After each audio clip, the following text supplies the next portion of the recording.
Hi, my name is Justin, technician here at One Energy, and day to day on a project, we do everything from running the high voltage power at the grid, all the way to the turbine, to all the communication cables in between, being able to access them remotely.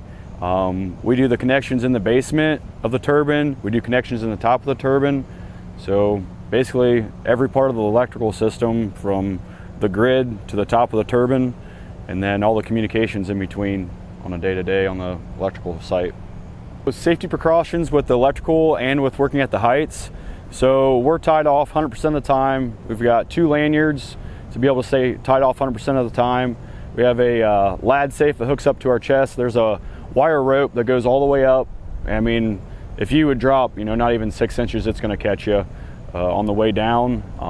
And then getting on and off the ladder, always tying off with one of your lanyards. To go anywhere outside of the nacelle, you're gonna be tied off. We turn the turbine into service mode so that it cannot be operational. We do a lockout, tag out on everything on that. So there's no risk, as in the turbine starting up when we're up there. There's no way for anyone else to access it, even remotely.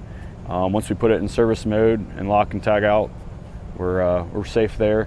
There are some live components still. We still have some auxiliary power, so where we can actually yaw the turbine and pitch the blades to be able to lock out while we're up there, so we can actually go into the rotor. And then as well as some electrical for lights and odds and ends for that, for tools and whatnot that we do need. Most of our tooling in these turbines is all air equipment. We have an air line that runs all the way up.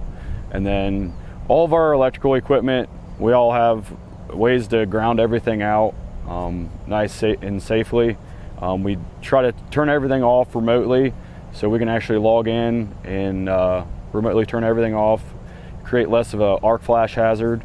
We also have some push buttons located outside, like 50 feet away from areas. So really we try to really minimize all of our arc flash potentials so that we don't have those risks. For my training, I went through a 5-year apprenticeship through a local union, and I did that with electrical.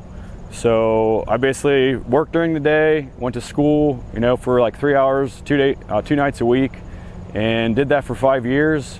And then basically every year of schooling ended with so many work hours, you basically just increase your pay every year, and until you eventually top out, you get your journeyman's license, and then you still can do, usually most unions still put on, continued education classes every year.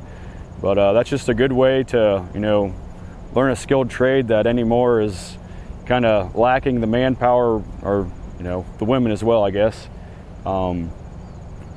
But, there's plenty of room for that. And anymore, the wages are very similar to a 4-year degree, if not almost above in the trade schooling way.